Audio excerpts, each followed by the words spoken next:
이번 시간에는 자산유동화에 관하여 살펴보도록 하겠습니다. 현재 자산유동화법은 제2조에서 자산유동화의 개념에 관하여 자세한 정의 규정을 두고 있습니다. 법 규정의 내용이 좀 상당히 복잡한데요. 핵심만 요약을 한다 그러면은 자산유동화라 함은 현재의 상태로는 팔기 어려운 자산을 사채, 주식, 수익증권 등의 증권 또는 증서의 형태로 그 외형을 변형시켜서 매각을 용이하게 하는 것이고요. 또 그 과정에서 새로운 현금 흐름을 만들어냄으로써 투자자의 수에 맞춰서 그 자산의 가치를 상승시키는 거래입니다. 이제부터는 자산유동화 거래의 기본 구조에 대해서 살펴보도록 하겠습니다. 자산유동화 거래는 기본적으로 유동화 전문회사를 이용하는 회사형 구조와 신탁형으로 나눌 수 있습니다. 이 기본 구조를 적절히 어떻게 배합하느냐에 따라 실제 거래에서는 좀 더 다양한 거래 구조가 사용되고 있습니다. 물론 실제 거래에서는 이보다 훨씬 많은 숫자의 채권을 한꺼번에 넘기지만 설명의 편의를 위해서 이제 단순화해서 4개의 채권을 자산유동화하는 경우로 이제 설명을 드리겠습니다. 자, 자산 보유자인 은행은 채무자 A, B, C, D에 대해서 이제 그 150억 원, 100억, 200억, 300억 이렇게 채권을 4종류의 채권을 가지고 있습니다. 그래서 채권을 이거 원금에 그냥 양도한다라고 하면 이 유동화 자산지 원금 총이익이 이제 750억이죠. 그리고 이 각 채권의 만기는 5년이고 이자율은 10%라고 하면요. 자산 보유자가 유동화 전문회사에게 750억 원을 받고서 이 유동화 자산을 양도합니다. 그렇게 되면은 자산 보유자는 유동화가 일어나는과 동시에 그 상당한 규모의 자금을 매매대금 형식으로 받을 수가 있어서 자금 조달이 가능해지죠. 자, 근데 이 유동화 전문회사는 오로지 유동화를 위해서 지금 새로 설립된 회사니까 재산이 있을 리가 없지 않습니까? 그러면 무슨 돈으로 이 매매대금을 지급을 할까요? 이 유동화 전문회사는 이 유동화 자산을 근거로 해서 사채를 발행합니다. 유동화 사채를 발행하는데 사채 원금을 750억으로 하고 자, 만기는 이 유동화 자산과 똑같이 5년 그리고 이자율도 똑같이 10%라고 해봅시다. 그렇게 해서 사채를 발행하게 되면은 투자자로부터 사채 인수대금으로 750억 원이 들어오게 되죠. 그러면 그 750억 원으로 매매대금 750억 원을 지급을 하는 것입니다. 이렇게 유동화가 이루어지고 나면은 원래 자산 보유자가 보유하고 있었던 그 유동화 자산들, 이 채권들은 이제 유동화 전문회사의 소유가 되었습니다. 그러니까 앞으로 이 채권에서 회수되는 원리금들은 전부 유동화 전문회사의 자금이 되는 거고요.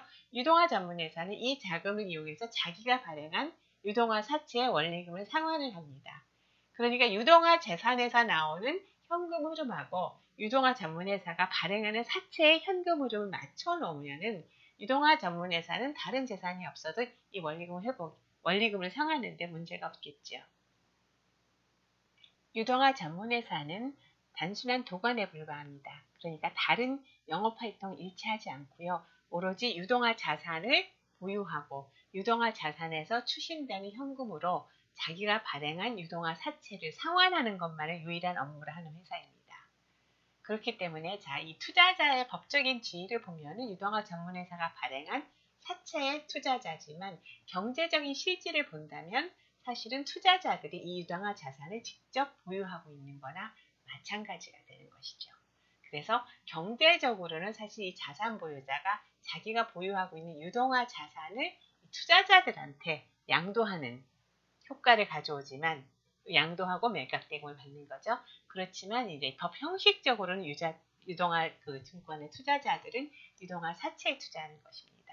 그리고 제가 이제 아까 설명의 편의를 위해서 그 유동화 자산의 총 원금하고 유동화 전문회사가 발행하는 사채 원금을 맞춰서 이제 설명을 드렸는데요. 물론 실무에서는 이게 그대로 맞히지는 않습니다. 당연히 이렇게 양도를 할 때는 그 원금보다는 할인해서 양도를 하게 되고요. 그래서 실제로 자산 보유자가 수령하게 되는 매매대금은 750억 원에는 물론 좀 못 미치겠죠.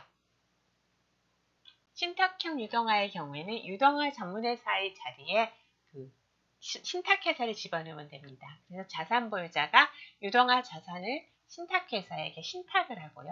신탁회사 수탁자의 지위에 있게 되는 거죠. 그러면 이 수탁자는 유동화 자산을 근거로 해서 수익증권을 발행하게 됩니다. 그래서 투자자들은 사채가 아닌 수익증권을 보유하게 되는 것입니다. 그럼 사실 수익증권 소유자가 그 신탁재산의 실질적 소유자잖아요. 그러니까 유동화 자산에서 발생하는 모든 현금 흐름은 수익증권의 소유자인 투자자들에게 지급이 되게 되고요. 그 투자자들은 이러한 수익증권을 취득하는 형태로 신탁의 대가를 지급하면 그 신탁의 대가가 자산 보유자에게 전달이 됩니다. 화면에서 보시는 구조는 수익증권을 이용해서 그 신용보강을 하는 구조입니다.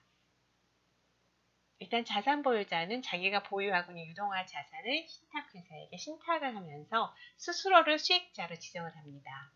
이렇게 수익자와 위탁자가 동일한 경우를 우리가 자익신탁이라고 하는데요. 자산 보유자가 자익신탁을 하면서 수익증권은 선순위 수익증권과 후순위 수익증권 두 종류로 발행을 받습니다. 그 다음에 후순위 수익증권은 자산 보유자가 그냥 보유하고요. 선순위 수익증권만을 유동화 재산으로 해서 그 유동화 전문회사에게 양도를 하는 회사형 유동화를 진행을 합니다. 그렇게 되면 자산 보유자는 선순위 수익증권의 양도대금을 유동화 전문회사로부터 받음으로써 선순위 수익증권 매각대금 상당의 자금을 조달할 수 있겠죠. 그 원래 가지고 있던 자산을 그러니까 신탁을 해서 수익증권을 받으면서 선순위와 후순위를 쪼개는 이유는 이렇게 함으로써 자산 보유자가 보유하는 후순위 수익증권을 가지고 자기가 양도하는 선순위 수익증권의 신용을 보강하기 위한 것입니다. 수익증권이 선순위와 후순위로 발행되는 경우에는 신탁자산에서 회수되는 자금은 일정한 한도까지는 선순위 수익권자에게 우선적으로 지급되고 그 한도를 넘으면 비로소 후순위 수익권자에게 분배가 됩니다. 이렇게 후순위 수익증권의 희생하에 선순위 수익증권 소지자들이 우선적으로 분배를 받는 구조를 취하게 되면 경제적으로는 후순위 수익증권은 선순위 수익증권에 대한 담보 역할을 하게 되니까 선순위 수익증권의 신용이 보강될 수 있는 거지요. 구조 외에도 현재 금융시장에서는 여러 가지 다양한 구조의 자산유동화 거래들이 행해지고 있습니다만 시간 관계상 자산유동화 거래에 대한 설명은 이 정도로 하겠습니다. 1997년 이전에는 한국에서 자산유동화라는 것은 생소한 개념이었습니다. 물론 그 이전이라 97년 이전이라고 해서 자산유동화에 대한 수요가 없었던 것은 아니지만 당시 즉 97년 이전 당시에 우리나라 법제상으로는 자산유동화가 현실적으로 가능하지 않았었습니다. 잠시 시간을 거슬러 자산유동화법이 제정되기 이전인 1997년으로 돌아가 봅시다. 그 당시 우리나라 법제상으로는 그 자산유동화를 가로막고 있는 장애물은 크게 두 가지가 있었습니다. 자, 자산유동화를 하는 경우에는 대체로 이제 그 거래 구조가 회사를 만들어서 유동화 전문회사를 만들어서 하거나 아니면 이제 신탁구조를 이용하는 경우인데요. 우선 이제 회사 형태로 자산유동화를 추진하는 경우에는 당시 문제가 뭐였냐면은 상법의 사채 발행 한도의 문제였습니다. 즉 당시의 상법 470조는 주식회사 사채 발행은 최종 대차 대조표의 순자산액의 4배를 초과하지 못하도록 규정하고 있었습니다.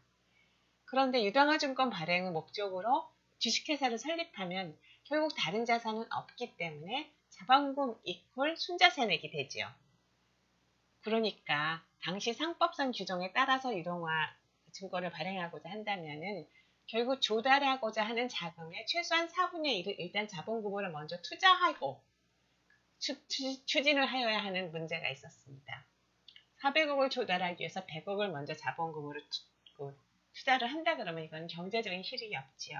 그래서 주식회사 형태는 고려 대상이 아니고요. 그 상법상으로 유한회사는 사채를 발행할 수 없습니다. 상법 사채를 발행할 수 있다는 469조가 그 유한회사에는 적용되지 않기 때문입니다.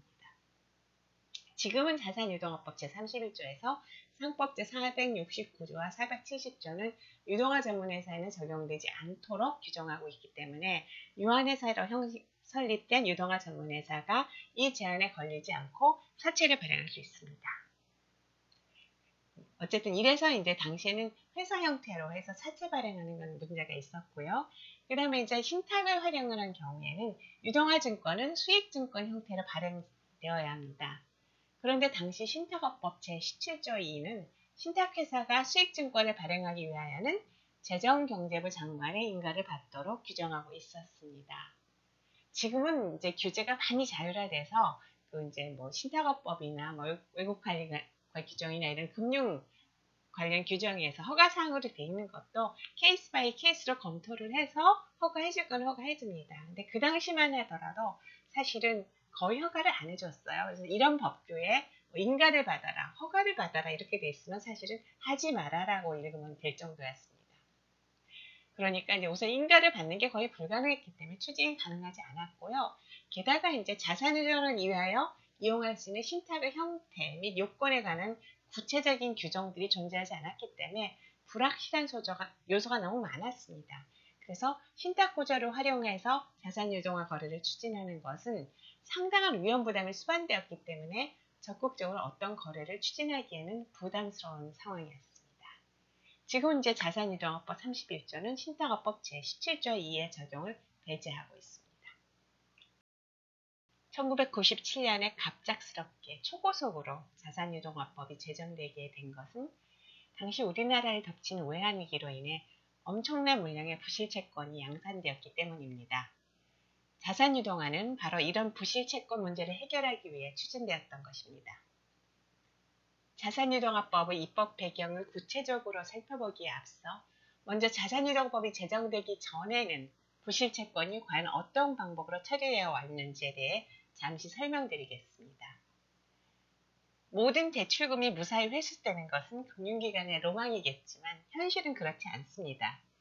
그래서 어쩔 수 없이 발생하는 금융기관들의 부실채권 처리를 위해서 자산관리공사가 설립되었습니다. 당시에는 이제 자산관리공사가 아니라 성업공사라고 불렸었는데요. 나중에 이름이 한국자산관리공사로 변경되었습니다. 자, 금융기관의 여신은 자산 건전성 분류 기준에 따라서 채무 상환 능력, 연체 기간, 부도 여부 등 세 가지 기준을 가지고서 자산의 건전성을 정상, 요주의, 고정, 회수 의문, 추정 손실 이렇게 5단계로 구분합니다. 이 중에서 이제 고정 여신 이하의 부실 여신, 즉 고정, 회수 의문, 추정 손실의 경우를 통상 우리가 부실 채권이라고 부릅니다. 금융기관에서 부실 채권이 발생하게 되면은 보통 해당 금융기관은 특수관리부와 같이 이를 담당하는 전산부서를 두어서 이제 그곳으로 부실채권을 이전하고요. 그래서 이 특수관리부에서 집중적으로 관리에 들어갑니다. 그렇지만 이제 그 부실채권의 규모가 특수관리부에서 감당하기 어려울 정도로 늘어나게 되면은 그 초과 부분은 자산관리공사에 넘기게 되죠. 부실채권과 관련한 자산관리공사의 역할은 업무 위탁을 받는 방법과 부실채권을 인수하는 방법 두 가지가 있습니다. 자, 업무 위탁의 경우에는 그 부실채권의 소유권은 이전되지 않습니다. 그러니까 금융기관이 소유권은 그대로 보유하고요. 다만 부실자산의 회수, 추심 또는 매각 업무를 자산관리공사에게 위탁하는 것입니다. 그러면은 그러한 부실자산에서 추심된 자금을 자산관리공사는 다시 금융회사에게 지급하게 되죠. 인수의 방법의 경우에는 부실채권의 소유권 자체를 자산관리공사에게 넘기는 겁니다. 그러니까 부실채권의 소유권 자체가 자산관리공사로 넘어왔기 때문에 그 금융기관은 그러니까 인수 대금을 지급받는 방법으로 부실채권에서 회수하는 거고요. 그 다음에 부실자산에서 실제로 추심된 자금은 템코에 직접 귀속됩니다. 1997년 아시아를 덮친 에이시안 파이낸셜 크라이시스로 인해 우리나라도 심각한 외환위기를 겪었죠. IMF의 구제금융을 신청하는 사태까지 발생하면서 우리 국민들은 당시 외환위기를 IMF 위기라고 불렀습니다. 사실 위기를 초래한 건 IMF가 아닌데 당시 우리나라가 IMF에 구제금융을 신청했다는 사실에 엄청난 충격을 받은 우리 국민들은 당시 외환위기를 IMF 위기라고 불렀습니다. 이 IMF 사태를 겪으면서 수많은 회사들이 부도 위기에 내몰렸고요. 그러다 보니 우리 은행들이 보유하는 대출 채권들은 순식간에 부실채권으로 전락했죠. 게다가 국가 신용등급의 하락으로 금융기관들이 외화 자금 조달에도 심각한 차질을 겪게 되었습니다. 이렇게 되다 보니까 금융기관 자체가 엄청난 자금난에 시달리게 되었고요. 그렇기 때문에 더 이상은 그동안 해오던 그 부실채권을 그 자산관리공사에 추심 또는 매각을 위탁하는 방법으로는 더 이상 감당이 어려운 상황이 되어버렸습니다. 그래서 캠코가 일단 금융기관이 보유하던 대량의 부실채권을 대량 인수함으로써 매매대금으로 형식으로 해서 금융기관에게 긴급 자금을 공급했습니다. 그런데 아시다시피 인수한 부실채권을 회수하는 데는 오랜 시간이 걸리죠. 그렇게 되다 보니까 캠코가 부실채권을 왕창 인수하고 나니까 캠코의 자금 자체가 부실채권에 묶여버려서 이번에는 캠코가 자금 고갈 사태를 겪게 된 것입니다. 그렇게 되면 캠코로서는 이렇게 갑자기 떠안게 된 부실채권을 팔아서 매각대금 형식으로 자금을 회수해야만 다시 금융기관 보유 부실채권을 인수해 줄 수가 있지요. 그런데 그 당시 외환위기로 온 나라가 난리인데 국내에서 누가 이걸 사겠습니까? 그렇다면은 캠코로서는 이 부실채권을 해외에 파는 수밖에 없죠. 그러니까 캠코가 보유하고 있던 엄청난 물량의 부실채권을 해외에 매각한다 그러면 사실 당시 우리나라가 겪고 있던 두 가지 문제, 즉 부실채권의 문제와 외화자금이 안 되고 있다는 두 가지 문제가 한꺼번에 해결되는 겁니다. 그런데 어떻게 팔 것이냐 하는 거죠.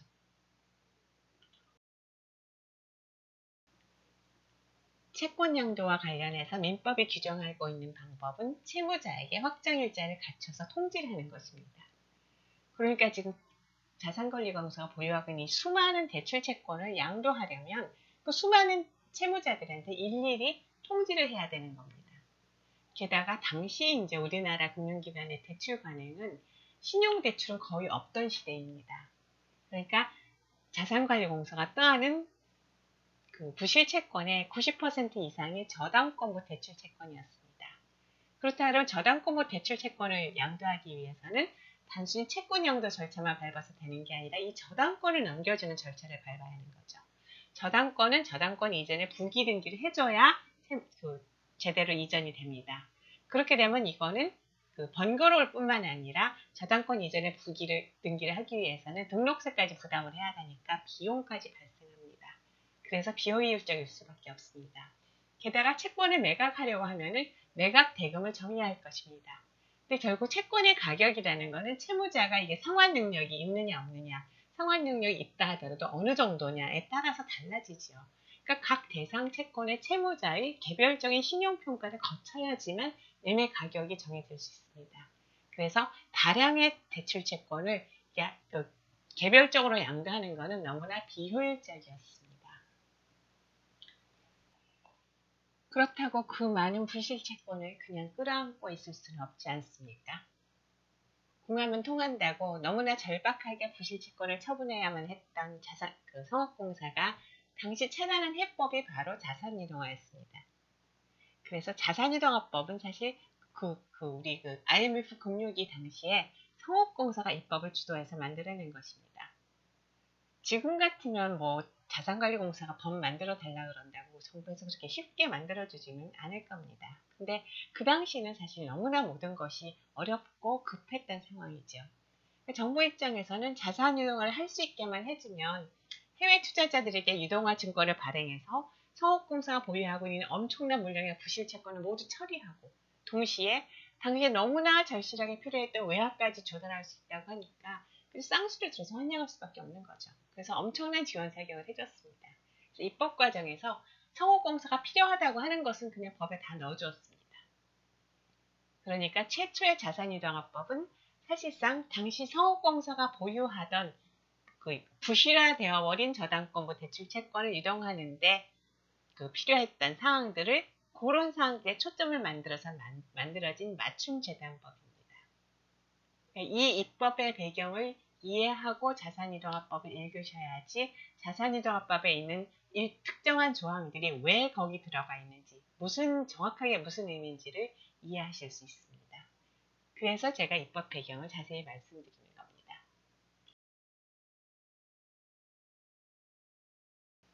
자산이동화법은 강행법규는 아닙니다. 그러니까 자산이동화를 하기 위해서 반드시 자산이동화법을 따라야 하는 것은 아닙니다. 그때나 지금이나 자산이동화법에 따르지 않고도 자산이동화를 원한다면 할 수는 있습니다. 하지만 제가 모두에서 말씀드린 것처럼 당시에 그 상법상에 규정된 그 사채 발행 한도로 인해서 효율적인 자산이동화가 사실상 어려웠기 때문에 자산이동화 거래가 없었던 거거든요.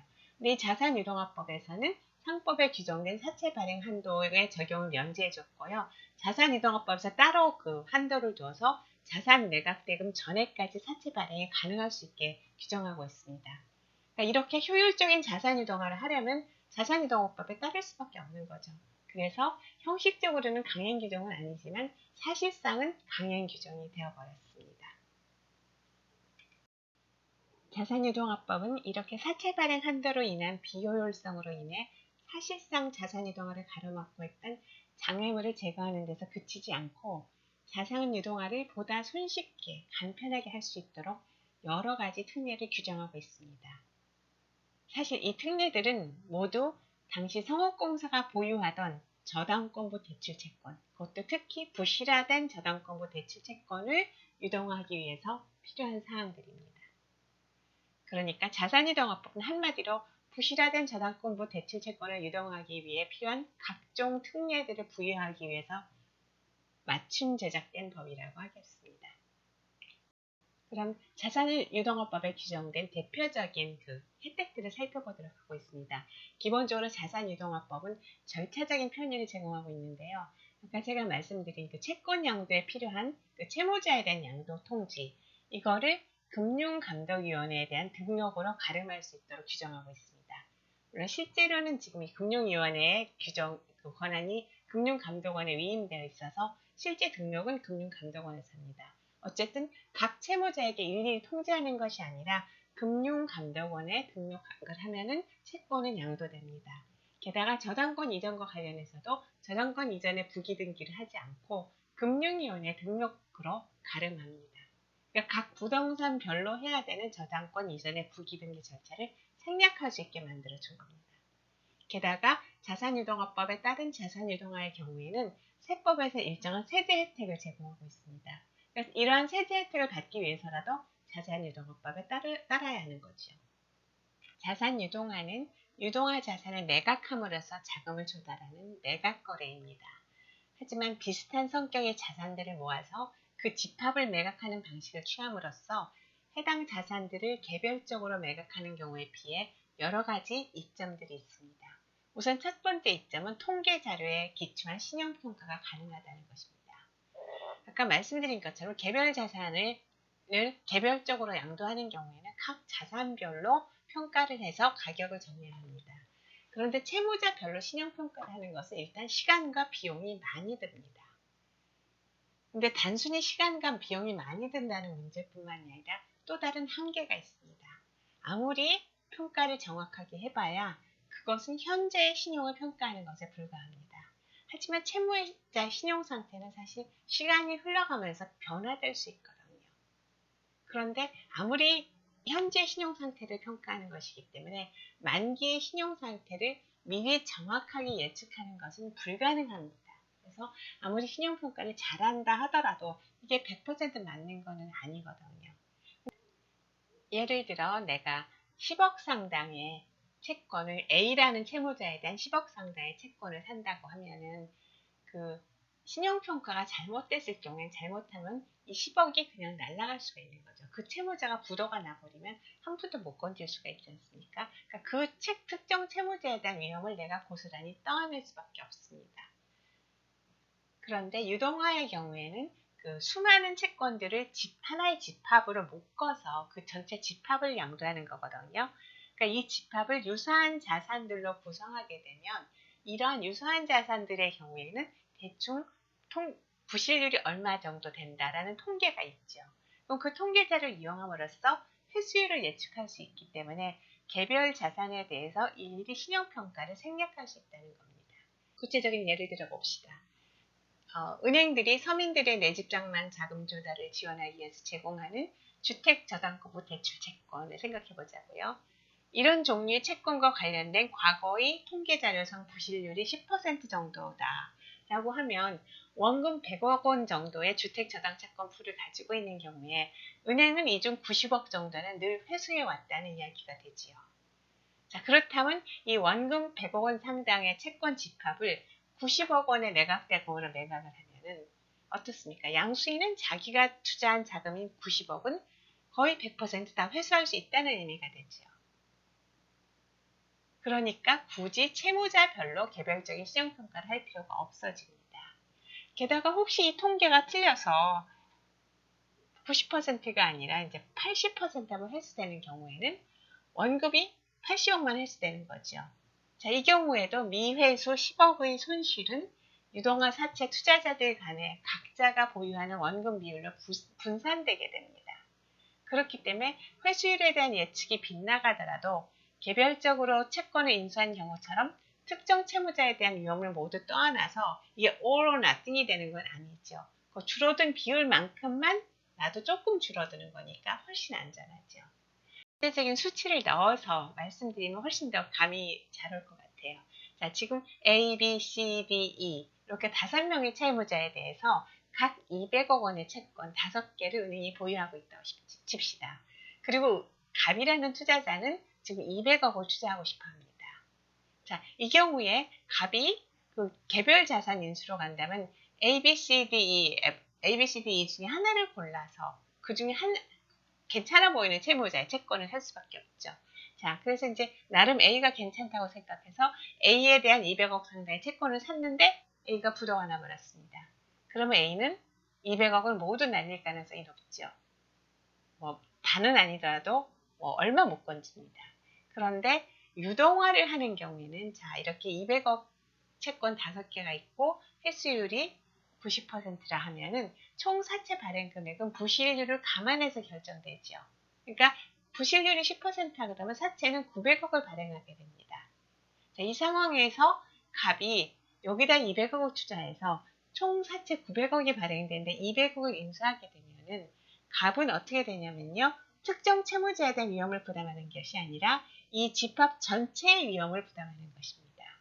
그러니까 이 중에서 이 집합을 구성하고 있는 채무자 A, B, C, D, E 중에 누가 부도가 나더라도 그 부실률 총 10% 부실률만 지켜진다 그러면 A는 전액 다 회수할 수 있는 거죠.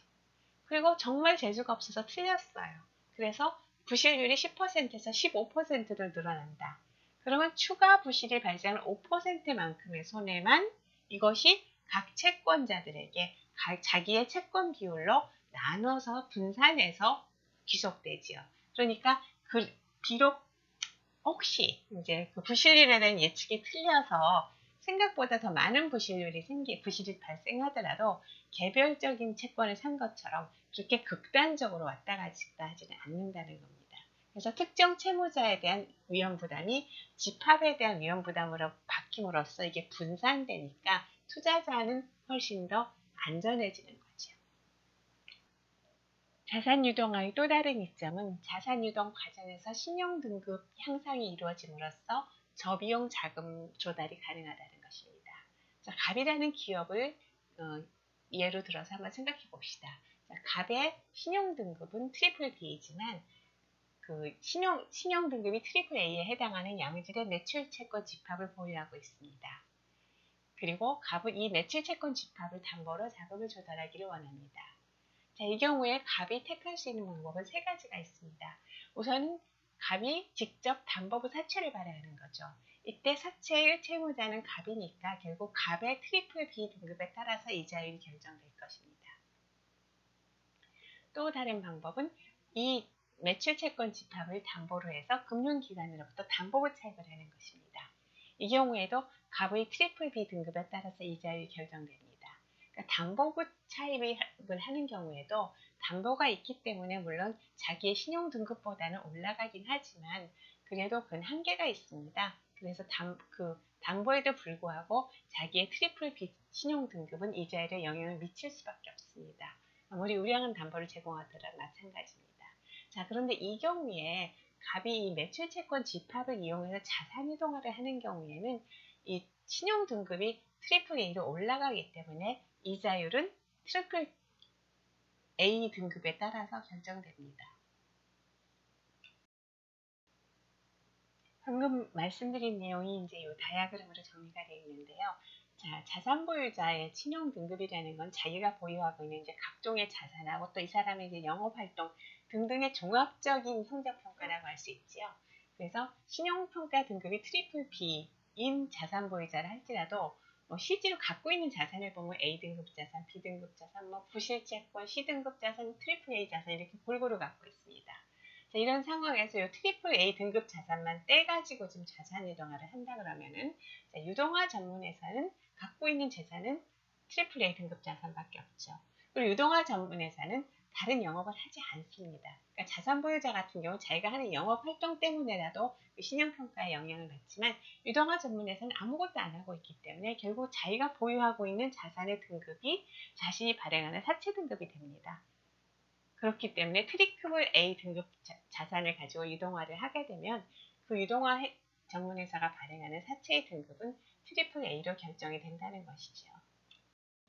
그러니까 유동화를 통해서 신용등급을 끌어올릴 수 있는 비결은 바로 유동화 전문회사는 도관이고 적극적인 영업활동을 하지 않기 때문에 유동화 전문회사가 보유하는 자산의 등급이 바로 유동화 전문회사가 발행하는 사채 등급이 된다는 것입니다. 적극적인 영업활동을 하지 않기 때문에 채무도 유동화증권 채무에는 전혀 없거든요. 그러니까 이게 일치할 수 있는 거죠. 그렇기 때문에 자, 트리플 A 등급 자산의 평가액 자체가 유동화 증권의 발행 규모보다 크기만 하면은 유동화 증권의 신용평가 등급은 트리플 A가 나올 수밖에 없는 거죠. 그렇기 때문에 동일한 매출 채권 집합을 가지고 조달할 수 있는 자금의 총액은 유동화를 통해서 조달하는 경우가 자산 보유자가 직접 자금을 조달하는 경우보다 더 많아집니다. 구체적인 수치를 가지고 한번 검토해 보겠습니다. 자, 갑이라는 그 회사가 향후 1년간 매출 채권 집합에서 발생한 수입은 총 110억 원이 있습니다. 근데 갑과 유동화 전문회사 모두 이 110억 원만을 가지고서 자기가 발행하는 사채의 사채권자들에게 원리금을 상환할 예정이라고 칩시다. 한편 지금 시장에서 트리플 B 등급에게 적용되는 사채 발행 금리는 10%이고요. 트리플 A 기업의 사채 발행 금리는 8%입니다. 이렇게 되면은 실제로 발행할 수 있는 사채 원금은 갑의 경우가 유동화 했을 경우보다 적습니다. 산시에서 보시는 것처럼 갑의 경우에는 10% 이자를 지급을 해야 되니까 실제로 발행할 수 있는 원금은 100억에 불과합니다. 반대로 유동화 회사의 경우에는 이자를 8%만 지급해도 되기 때문에 원금을 102억까지 발행하더라도 110억 원의 재원 가지고 충분히 원리금을 상환할 수 있는 거지요. 그러니까 동일하게 110억 원을 원리금 상환 재원으로 사용한다 그러면은 자, 담보부 사채 발행하는 경우에는 100억까지밖에 자금 조달을 못하지만 유동화를 하는 경우에는 102억 원의 자금 조달이 가능한 겁니다. 물론 이 사례에서는 사실 그 신용등급이 그 트리플 B 기업에게 적용되는 사채 발행 금리가 10%라 그러면 담보부 사채의 경우에는 10%보다 조금은 내려가겠죠. 예, 조금은 내려가겠지만 어쨌든 트리플 A가 발행하는 금리 8%까지 내려가지는 못합니다. 저는 이제 그냥 계산의 편의를 위해서 그 담보로 인해서 조금 내려가는 부분을 감안하지 않고 그냥 10%를 적용해서 그 사례를 보여드렸습니다. 자산 유동화의 또 다른 이점은 원래 자산 보유자가 보유하고 있는 유동화 자산에서 발생하는 현금 흐름하고는 다른 새로운 현금 흐름을 창출함으로써 보다 시장에서의 투자자들이 원하는 맞춤형 현금 흐름을 만들어내서 그 투자자에게 매력적인 현금 흐름을 만들어내면 그만큼 더 시장에서 좋은 금리로 잘 팔릴 수가 있다는 얘기죠. 예. 그래서 이제 자산 보유자가 보유하고 있는 주택담보부 대출 채권의 경우 5년 분할 상환이다. 근데 사실은 시장에서 5년 분할 상환은 별로 인기가 없을 수가 있어요. 시장에서 투자자들은 만기 1년 내지 3년의 사채를 원한다. 그럼 사실은 5년 분할 상환하는 사채를 그냥 발행해서는 잘 안 팔리겠죠. 이런데 이렇게 유동화 전문회사를 통해서 유동화를 하면서 이 사채의 종류를 다양하게 만들면은 적어도 시장에서 원하는 만기 1년하고 만기 3년을 상당한 물량을 만들어낼 수 있기 때문에 보다 좋은 조건으로 사채를 시장에서 팔 수가 있겠죠. 자산 유동화를 하게 되면은 유통성이 훨씬 더 증대하죠. 자산 자체를 매각을 하는 경우에는 그 투자자가 소위 엑싯을 원하는 경우에는 그 자산을 다시 팔고 나가는 수밖에 없습니다. 그런데 유동화 증권에 투자하게 되면은 투자자는 손에 들고 있는 게 유동화 증권이니까 증권 양도라는 간단한 방법에 의해서 엑싯이 가능해지기 때문에 유통성이 증대가 된다고 할 수 있습니다. 물론 자산 보유자가 보유하고 있는 유동화 자산을 유동화 전문회사에 하기 위해서는 한 번은 자산 양도 절차를 밟아야 합니다. 하지만 그렇게 해서 한 번 자산 양도 절차를 밟아서 유동화 증권이 발행되고 나면 그 다음에는 증권 양도 절차에 의해서 간단하게 양도할 수 있다는 겁니다. 그 다음에 자산 유동화의 경우에는 이게 기본적으로 자산 매각이라는 방법에 의해서 자금을 조달하는 것이죠. 그러니까 자산 보유자는 유동화 전문회사에게 자산을 매각하고 매매대금 받는 거기 때문에 자기가 조달한 자금이 부채로 잡히지 않습니다. 그래서 소위 말하는 off-balance sheet 트리트먼트가 가능합니다. 단 이게 가능하기 위해서는 자산 보유자가 유동화회사에게 양도하는 이 양도는 트루세일로 인정받을 수 있어야 됩니다. 자산 보유자의 유동화 전문회사에 대한 자산 양도가 트루세일 요건을 충족하지 못했을 경우에는 해당 자금 조달은 거의 담보 차입과 거의 유사한 회계 처리가 될 것입니다. 97년 외환 위기 이후 자산 유동화는 우리나라 금융시장에서 정말 촉망받는 금융상품이었습니다. 부실 채권 처리와 외화 조달이라는 두 마리 토끼를 다 잡음으로써 당시 외환위기 극복에 1등 공신 노릇을 했었습니다. 하지만 2007년에서 2008년경 글로벌 금융위기의 주범 역시 자산 유동화이기도 합니다. 서프라임 위기를 증폭시킨 주범으로 꼽히는 CDO란 Collateralized Debt Obligation의 약자로 유동화 자산이 데트, 즉 우리 법률 용어로는 지명채권인 유동화 증권을 지칭하는 용어이기 때문입니다. 그러니까 자산 유동화는 잘 사용하면 매우 유익한 금융상품이지만 그 자체로 상당한 위험 요소가 내포되어 있는 것도 사실입니다. 따라서 적절한 규제가 반드시 수반되어야 함에도 당시에는 솔직히 뭐가 문제인지도 잘 파악이 안 되어 규제 공백이 있었습니다. 그 틈을 뚫고 위험한 금융상품들이 출몰해서 위기를 증폭시켰던 것입니다. 대주가 인출 결정을 함에 있어서 차주에 대한 듀딜리전스를 꼼꼼히 하는 이유는 신용불량한 차주에게 대출을 하는 경우에는 결국 대주는 엄청난 손해를 보기 때문이죠.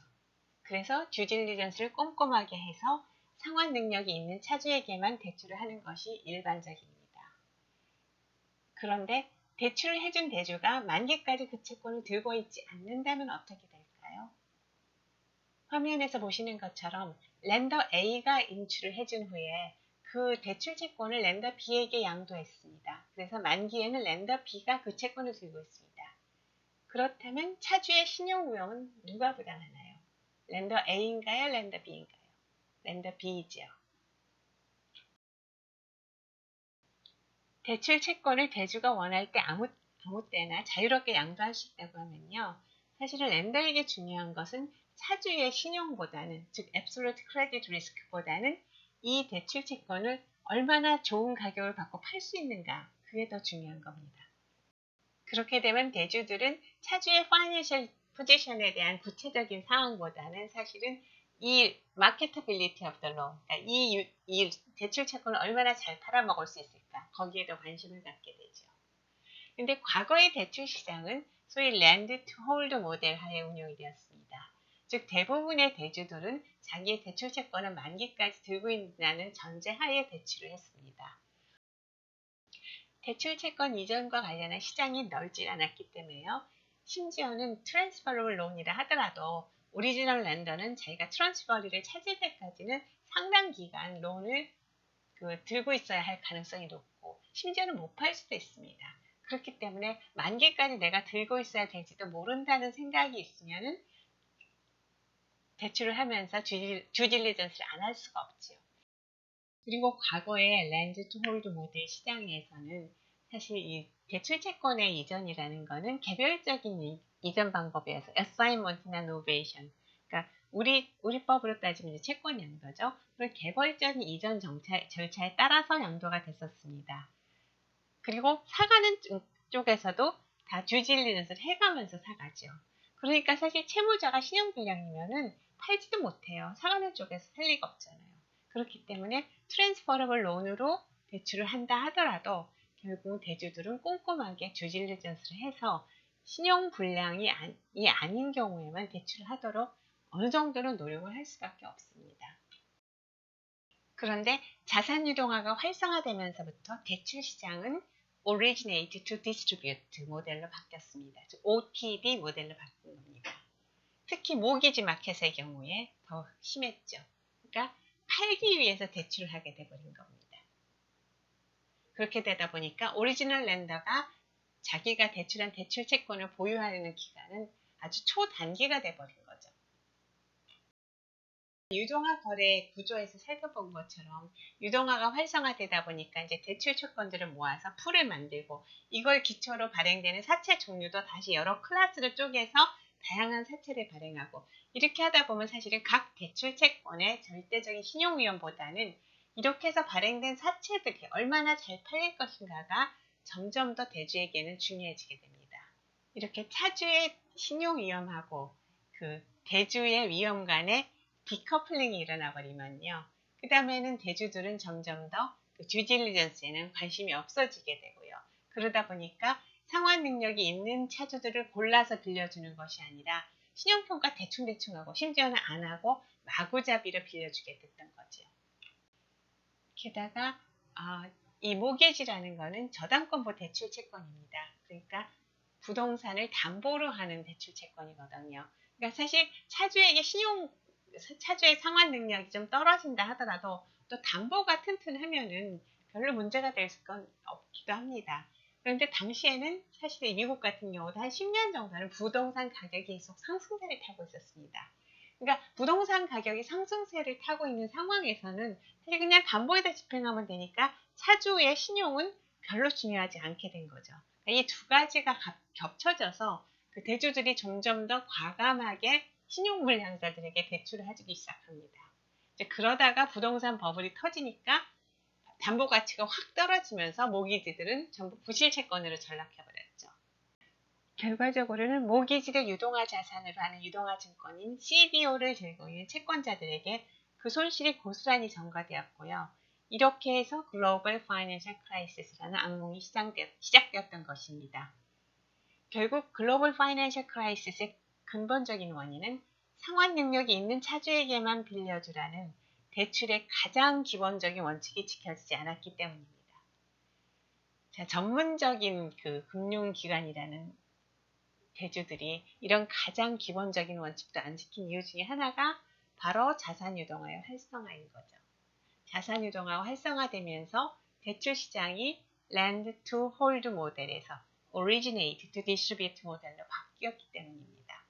이렇게 되다 보니까 대출을 하는 대주와 차주의 신용위험 간의 소위 디커플링이 일어나면서 아무도 듀딜리전스 안 하고 마구 빌려주는 상황이 되어버렸던 것입니다. 그럼 오늘 수업은 이걸로 마치도록 하겠습니다. 화면에서 보시는 퀴즈에 대한 답을 간단히 작성하여 제출하시기 바랍니다.